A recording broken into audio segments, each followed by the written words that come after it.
in the world today and has been prophesied in the Bible, and Jesus says, when you see this happening, remember the coming of Jesus is very soon.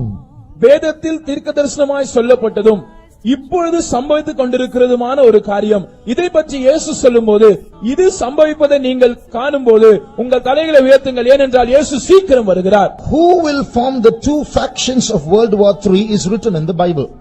இந்த மூன்றாவது உலக மகாயுத்தத்தில் நேர் எதிர் அணியில் எந்தெந்த நாடுகள் இருக்கும் என்பதை வேதம் தீர்க்கதரிசனமாக சொல்லுகிறது. How the war will start, how it will stop, and is all written there. இந்த யுத்தம் எப்படி ஆரம்பிக்கும், அதனுடைய முடிவு எப்படி இருக்கும், எல்லாம் வேதத்தில் சொல்லப்பட்டிருக்கிறது. Turn to Ezekiel chapter 38. எசேக்கியேல் 38ஆம் அதிகாரத்துக்கு திரும்பி வாருங்கள். And read verse 2. இரண்டாம் வசனத்தை வாசியுங்கள். மனுபுத்திரனே, மேசேக் தூபால் ஜாதிகளின் தலைமையான அதிபதியாகிய மாகோகு தேசத்தானான கோகுக்கு எதிராக நீ உன் முகத்தை திருப்பி அவனுக்கு விரோதமாக தீர்க்க தரிசனம் உரைத்து, Son of man, set thy face against Gog, the land of Magog, the chief prince of Meshech and Tubal, and prophesy against him. See, here are some very strange names. இங்கே சில வினோதமான பெயர்களை நாம் பார்க்கிறோம். What these names are, we have to find out. இந்த பெயர்கள் என்ன என்பதை நாம் கண்டுபிடிக்க வேண்டும். Look at these three names: Magog, Meshech, Tubal. இந்த மூன்று பெயர்களை நீங்கள் பாருங்கள்: Magog, Meshach, Tubal. Now turn to Genesis chapter 10 ஆதியாகமம் 10ஆம் அதிகாரத்துக்கு திருப்பி and read verse 2. இரண்டாம் வசனத்தை வாசிப்போம். யாப்பேத்தின் குமாரர் கோமார், மாகோகு, மாதாய், யாவான், தூபால், மேசேக்கு, தீராஸ் என்பவர்கள். The sons of Japheth, Gomer and Magog and Madai and Javan and Tubal and Meshech and Tyrus. So you see, these three names appear as the children of Japheth, the son of Noah. இந்த மூன்று பெயர்களும் நோவாவின் குமாரனான யாப்பேத்தின் குமாரர்களாக இந்த வசனத்தில் குறிக்கப்படுகிறதை நாம் பார்க்கிறோம். So as these people increased and became tribes, they started moving in a certain direction and settled down. இந்த ஜனங்கள் அவர்கள் பழுகி பெருகி கோத்திரங்களாக மாறின போது ஒரு குறிப்பிட்ட திசைக்கு நேராக பிரயாணப்பட்டு அங்கே அவர்கள் குடிபெயர்ந்தார்கள். So you have to ask the ethnologists that they are the ones who study how nations are born, how they moved in directions, where they settled down, etc. இப்படி இனங்களை பற்றி, தேசங்களை பற்றி, அவைகளின் துவக்கம் எப்படி இருந்தது, அவைகள் பூர்வத்தில் எங்கே இருந்தார்கள், எங்கே குடிபெயர்ந்தார்கள் என்பதெல்லாம் ஆராய்ச்சி செய்கிறவர்களிடத்திலே நீங்கள் இதை பற்றி கேட்பீர்கள் என்றால், they say that these sons of Japheth, that is Meshech, Tubal, Magog, all moved to and settled down in that place which today is called Russia. இந்த யாப்பேத்தின் குமாரராகிய மாகோகு, தூபால், மேசேக் என்பவர்கள் இவர்கள் எல்லாரும் குடிபெயர்ந்து ஒரு இடத்தில் போய் அவர்கள் குடியமர்ந்தார்கள். அந்த இடம் இன்றைய ரஷ்யா தேசமா இருக்கிறது. In fact, in that same Ezekiel 38:2, எசேக்கியேல் 38ஆம் அதிகாரம் 2ஆம் வசனத்திலே நாம் வாசிக்கும்போது, we read the chief prince of Meshech and Tubal. The word chief is Rosh, which is from which the word Russia comes. ஜாதிகளின் தலைமையான அதிபதி என்று அங்கே சொல்லப்பட்டிருக்கிறது. அங்கே அந்த தலைமை என்று சொல்லுகிற வார்த்தை ராஷ் என்று அழைக்கப்படுகிறது. இந்த வார்த்தையிலிருந்து தான் ரஷ்யா என்கிற பெயர் வந்தது. And the word Gog is a name, as a title of the ruler of Magog, the area of Russia. ரஷ்யாவில் இருக்கிறதான மாகோக் என்கிற அந்த இடத்திலே ஆளுகை செய்கிற அந்த ராஜாவினுடைய பெயர் தான் கோகாக இருக்கிறது. So Magog is a place, Gog is a title of a king, the ruler. Magog ஒரு இடமா இருக்கிறது. அந்த தேசத்தை ஆளுகை செய்கிற ராஜாவினுடைய பெயராக அல்லது பட்டமாக கோக் இருக்கிறது. Just like Pharaoh is a title of many kings, Herod is a title of many kings, Caesar is a title of many kings, Gog is a title of many kings. எப்படி எகிப்தின் अनेक ராஜாக்கள் அவர்கள் பார்வோன் என்று அவர்களுக்கு பட்டம் இருந்ததோ, எப்படி ஏரோது என்கிற பட்டம் இருந்ததோ, எப்படி ராயன் என்கிற பட்டம் இருந்ததோ, அதே போல अनेक ராஜாக்கள் கோக் என்கிற பட்டத்தை உடையவர்களாக இருக்கிறார்கள். So God says, I am prophesying against you. கர்த்தர் சொல்லுகிறார், நான் உனக்கு விரோதமாக தீர்க்கதரிசனம் சொல்லுகிறேன். And in verse 4 God says, I am going to put jaws in your hooks into your jaws and I am going to drag you towards Israel. 4ஆம் வசனம் சொல்லுகிறது, நான் உன் வாயில் துரடுகளை போட்டு உன்னை இஸ்ரவேலுக்கு நேராக இழுத்து கொண்டு வர போகிறேன். And Persia and Ethiopia and Libya, they're all going to come with you. உன்னோடு கூட பெர்சியரும் எத்தியோப்பியரும் லீபியரும் வருவார்கள். So which means with Russia, many other countries of today which are called by ancient names in the Bible are going to join with Russia and go towards Israel. தங்களுடைய ஆதி நாட்களில் இருந்ததான பெயரினால் அழைக்கப்படுகிற அநேக நாடுகள் வேதத்திலே குறிப்பிடப்பட்டிருக்கிறது. அவைகள் ரஷ்யாவோடு கூட சேர்ந்து இஸ்ரவேல் தேசத்துக்கு விரோதமாக யுத்தத்தில் கலக்கும். Verse 8 says, "This shall happen in the latter years." இது பின் நாட்களில் சம்பவிக்கும் என்று 8ஆம் வசனம் சொல்லுகிறது. So this is what is going to happen as a third world war. இதுதான் மூன்றாவது உலக மகா யுத்தமாக நடக்க போகிறது. Now there are different nations. I'm going to just mention one nation that is present today that is going to join Russia in this battle. இன்றைக்கு இருக்கிறதான ஒரு நாடு ரஷ்யாவோடு அது யுத்தத்தில் இஸ்ரவேலுக்கு விரோதமாக சேர்ந்து கொள்ள போகிறது. அந்த நாட்டை நான் உங்களுக்கு குறிப்பிட்டு சொல்லுகிறேன். Read verse 5. 5ஆம் வசனத்தை வாசியுங்கள். அவர்களோட கூட பெர்சியரும் எத்தியோப்பியரும் Persia. So Persia is one country that is going to join with Russia and go to the battle against Israel. இந்த பெர்சியா தேசமானது ரஷ்யாவோடு சேர்ந்து கொண்டு இஸ்ரவேலுக்கு விரோதமாக யுத்தம் செய்ய போகிறது. Verse 8 says they are going to go towards Israel. 8ஆம் வசனம் சொல்லுகிறது அவர்கள் இஸ்ரவேலுக்கு நேராக அவர்கள் பிரயாணப்படுவார்கள். Now listen. கவனியுங்கள். In the year 1935, 1935ஆம் வருஷத்தில் till 1935 Persia was Persia. In 1935, just like Bharat and Hindustan became India, Persia changed its name. 1935ஆம் ஆண்டு வரைக்கும் பெர்சியா தேசம் என்றுதான் அழைக்கப்பட்டது. ஆனால் எப்படி பாரத் இந்துஸ்தான் என்கிற பெயர் மாறி இந்தியா தேசம் என்று பெயரிடப்பட்டிருக்கிறதோ அதே போல பெர்சியா தேசமும் பெயர் மாற்றம் அடைந்தது. In the year 1935, the country of Persia became known as Iran. 1935ஆம் வருஷத்தில் பெர்சியா தேசம் இனி ஈரான் என்று அழைக்கப்பட்டது. So this Bible says that Russia and Persia are going to join with many countries and travel towards the mountains of Israel with their armies. இந்த வேதம் சொல்லுகிற காரியம் என்னவென்றால் இந்த ரஷ்யா தேசமும் இந்த பெர்சியா தேசமும் இன்னும் அநேக நாடுகளை சேர்த்துக் கொண்டு இஸ்ரவேல் தேசத்தின் மலைகளுக்கு விரோதமாய் அவைகள் தங்கள் ராணுவங்களை சேர்த்துக் கொண்டு போக போகிறது. See, all this is Golan Heights. These are mountains. இந்த கோலன் ஹைட்ஸ் என்று சொல்லப்படுகிற இடம் அது மலைப்பகுதியா இருக்கிறது. The entire area there are so many mountains. அந்த கோடிட்டு காண்பிக்க போகிற பகுதி எல்லாம் முழுவதும் மலைப்பகுதியா இருக்கிறது. Russia is this portion. Russia அந்த பகுதியா இருக்கிறது. So Russia and Iran and many countries will join together, form a coalition army and march towards Israel, crossing these mountains. ரஷ்யாவும் ஈரானும் இன்னும் அதை சுற்றி இருக்கிற அநேக நாடுகளும் ஒன்று சேர்ந்து ஒரு கூட்டு ராணுவமாக இந்த மலை பிரதேசத்தை நோக்கி தங்களுடைய ராணுவத்தை அனுப்ப போகிறது. And what is going to happen? சம்பவிக்க போகிறது என்ன? As they come near Israel, அவர்கள் இஸ்ரவேல் தேசத்தை நெருங்கி வரும்போது they are saying to themselves, it's very easy, just cross the mountains of Israel. There are no fortresses, no fortifications, no walls. It's easy to take over Israel, they will say. அவைகள் சொல்ல போகிற காரியம் என்னவென்றால் இஸ்ரவேல் தேசத்தை நாம் எளிதாக கைப்பற்றி விடலாம், இந்த மலைகளை மாத்திரம் நாம் கடந்தால் போதும், இஸ்ரவேல் தேசத்துக்கு எந்தவித மதில்களும் கிடையாது, எந்த பாதுகாப்பும் கிடையாது, அரண்களும் கிடையாது, இது சுலபமான வெற்றியா இருக்கும் என்று சொல்லுவார்கள். Because there's lack of time, I'm skipping some details. நேரம் குறைவா இருக்கிறபடினால் சில விளக்கங்களை நான் தவிர்க்கிறேன். Now at this time when one faction, one group of armies is joining together to come against Israel, who will support Israel? இப்படி ஒரு கூட்ட தேசங்கள் தங்கள் ராணுவத்தை ஒன்று சேர்த்து கூட்டு ராணுவமாக உண்டாக்கும் போது இஸ்ரவேலுக்கு ஆதரவாக யார் வருவார்? Till now Israel is supported by America, Britain and some European English speaking countries. இதுவரைக்கும் இஸ்ரவேல் தேசத்துக்கு ஆதரவாக இருந்து வருகிற நாடுகளில் முக்கியமான நாடுகள் அமெரிக்க தேசம், இங்கிலாந்து தேசம் மற்றும் சில ஐரோப்பிய தேசங்களா இருக்கின்றன. In verse 13 you will see those countries that are supporting Israel.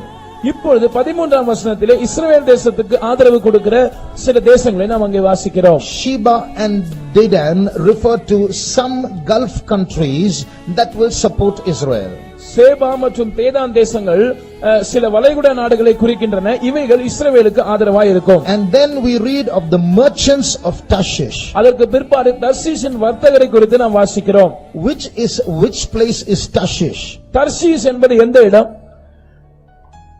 The word, the Tarshish, Bible scholars doing research say Tarshish was a place where you used to get tin. It was a source of tin. தர்ஷீஸ் என்கிறதான இந்த இடம் டின் என்கிற உலோகம் கிடைக்கக்கூடியதான இடமாயிருந்தது என்று ஆராய்ச்சியாளர்கள் சொல்லுகிறார்கள். And today's Great Britain, the word Britain, which comes from the word Britannia, means a source of tin. இன்றைக்கு இருக்கிறதான பிரிட்டன் அல்லது பிரிட்டானியா என்கிற பெயரிலிருந்து இதனுடைய பெயர் வருகிறது. இந்த பிரிட்டானியா என்கிற வார்த்தைக்கு அர்த்தம் இந்த டின் கிடைக்கக்கூடிய ஒரு இடம். So Bible scholars say that Great Britain is Tarshish.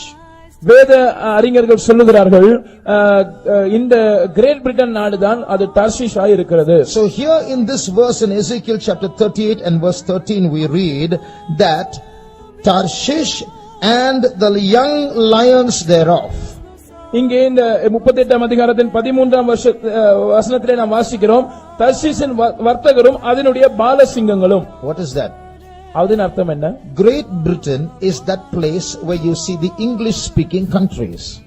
Great Britain என்று சொல்லப்படுகிற அந்த பகுதியில் தான் ஆங்கிலத்தை பேசுகிற நாடுகள் உண்டு. So from this Great Britain people migrated to America, Canada, Australia. Those are English speaking countries. இந்த கிரேட் பிரிட்டனிலிருந்து தான் அமெரிக்கா, கனடா மற்றும் ஆஸ்திரேலியா போன்ற நாடுகளுக்கு ஜனங்கள் குடிபெயர்ந்து சென்றார்கள். இப்பொழுது அவைகளும் ஆங்கிலம் பேசுகிற நாடுகளாய் இருக்கின்றன. They are the young lions of Tarshish. இவர்கள் தான் தர்ஷீஷின் பாலசிங்கங்களாய் இருக்கிறார்கள். So these are the factions that are supposed to support Israel.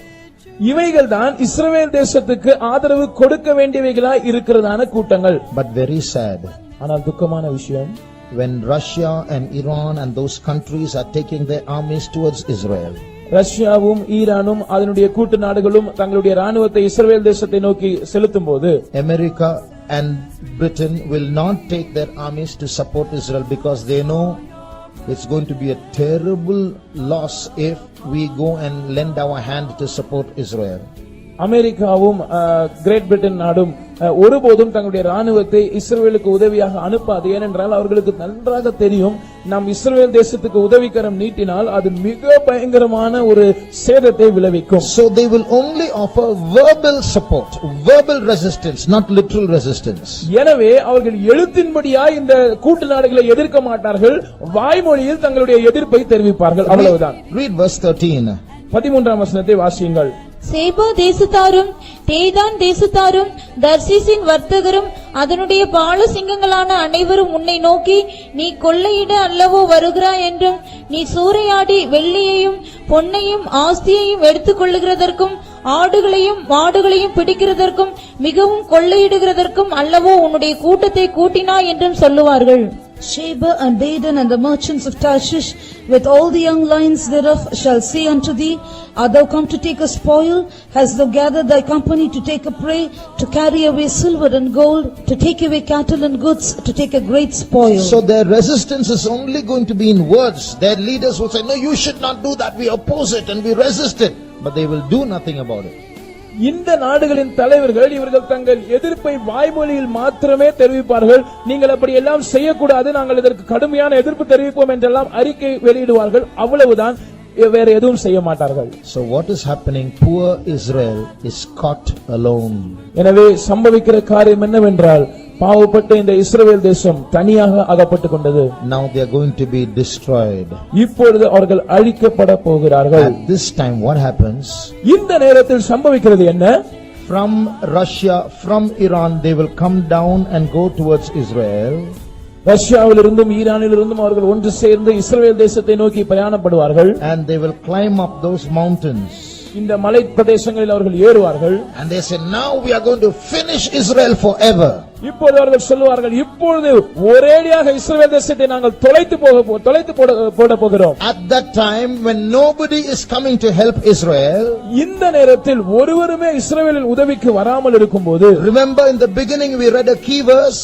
நாம் ஆரம்பத்தில் ஒரு மூல வசனத்தை வாசித்தோம், அதை ஞாபகம் வைத்துக் கொள்ளுங்கள். In that day I will make Jerusalem a burdensome stone to all people, though the whole earth be assembled against it, they shall be cut in pieces. அந்த நாளில் நான் எருசலேமை எல்லா ஜனங்களுக்கும் ஒரு பாரமான கல்லாக்குவேன், அவர்கள் முழு உலகமும் அதற்கு விரோதமாய் கூட்டம் கூடினாலும் அவர்கள் துண்டாடப்படுவார்கள். Now we are not supporting Israel.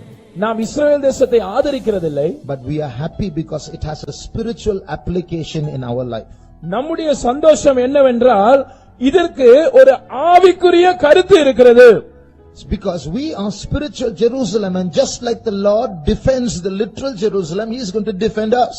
இதற்கு ஒரு ஆவிக்குரிய பொருத்தம் இருக்கிறது. எப்படி எழுத்தின்படியான இஸ்ரவேலை ஆண்டவர் பாதுகாக்க போகிறாரோ அதே போல ஆவிக்குரிய இஸ்ரவேலரா இருக்கிற நம்மையும் அவர் பாதுகாப்பார். So when the Russians and the Iranians climb up the mountains of Israel and they are going to come down and finish Israel, இந்த ரஷ்யா, ஈரான் மற்றும் அதன் கூட்டு ராணுவங்கள் இந்த இஸ்ரவேலின் மலைகளில் ஏறி அந்த பக்கமாக இறங்கி இஸ்ரவேலை அழிக்க முற்படும் போது 3 things will happen. 3 காரியங்கள் சம்பவிக்கும். In verse 19, வசனத்தில் it says, there shall be a great shaking in the land of Israel. அந்நாளிலே இஸ்ரவேல் தேசத்திலே ஒரு பெரிய அதிர்ச்சி உண்டாகும் என்று வாசிக்கிறோம். And the next verse says, the mountains shall be thrown down. An earthquake is going to take place and the mountains are going to be thrown down. பர்வதங்கள் இடியும் என்று நாம் வாசிக்கிறோம். அதனுடைய அர்த்தம் என்னவென்றால் ஒரு பூமி அதிர்ச்சி சம்பவிக்க போகிறது, அந்த பர்வதங்கள் இடிந்து போகும். So when these armies who are hating Israel are climbing up the mountains of Israel and they are on top, only a little more and we are going to win over Israel, the mountains start shaking. இந்த கூட்டு ராணுவங்கள் இஸ்ரவேல் தேசத்துக்கு விரோதமாய் வந்து அவர்களுடைய மலைகளில் ஏறி அதன் மேல் நின்று கொண்டு இன்னும் கொஞ்ச தூரம் தான் வெற்றி பக்கத்தில் இருக்கிறது, நாங்கள் இஸ்ரவேலை கைப்பற்ற போகிறோம் என்று சொல்லும் போது ஒரு பூமி அதிர்ச்சி உண்டாகி அந்த மலைகள் இடிய ஆரம்பிக்கும். That's the first thing that will happen. முதலாவது சம்பவிக்கிற காரியம் அதுதான். Second thing that is going to happen, இரண்டாவதாக சம்பவிக்க போகிற காரியம், Ezekiel chapter 38 verse 21 says, every man's sword shall be against his brother. எசேக்கியேல் 38 அதிகாரத்தின் 21 வசனம் சொல்லுகிறது, அவனவன் பட்டயம் அவனவன் சகோதரனுக்கு விரோதமாய் இருக்கும். Remember, this army is a group of many nations coming together. What will happen? God is going to confound that army and they will start fighting with each other. There's going to be internal warfare. ஞாபகம் வைத்துக் கொள்ளுங்கள், இந்த கூட்டு ராணுவமானது அநேக தேசங்களை சேர்ந்த ராணுவங்களின் ஒரு தொகுப்பா இருக்கிறபடினாலே ஆண்டவர் இவர்களுக்குள் ஒரு குழப்பத்தை அனுப்புவார். எனவே இவர்கள் ஒருவரோடு ஒருவர் சண்டையிட ஆரம்பிப்பார்கள். That's the second thing that will happen. சம்பவிக்க போகிற இரண்டாவது காரியம் இதுதான். Thirdly, மூன்றாவது, there's going to be a rain. ஒரு மழை பெய்ய போகிறது. Not a rain of water. அது தண்ணீர் மழை அல்ல. It's a rain of hailstones, fire and brimstone in verse 22. 22 வசனத்தில் நாம் வாசிக்கிறபடி அது ஒரு பெருங்கல்மழையும் அக்கினி மழையும் கந்தக மழையுமாய் இருக்கும். So by these 3 supernatural events, a great destruction is going to come upon not Israel but the enemies of Israel. இயற்கைக்கு அப்பாற்பட்ட இந்த 3 நிகழ்வுகளினால் இஸ்ரவேலுக்கு அல்ல, இஸ்ரவேலின் சத்துருக்களுக்கு ஒரு பேரழிவு உண்டாகும். As a result of these 3 supernatural events, what is going to happen? இந்த 3 இயற்கைக்கு அப்பாற்பட்ட சம்பவங்களினால் சம்பவிக்க போகிறது என்ன? When we come to the next chapter, Ezekiel 39, எசேக்கியேல் 39 அதிகாரத்துக்கு நாம் வரும்போது, again the prophecy says, prophesy against Gog and Meshech and Tubal.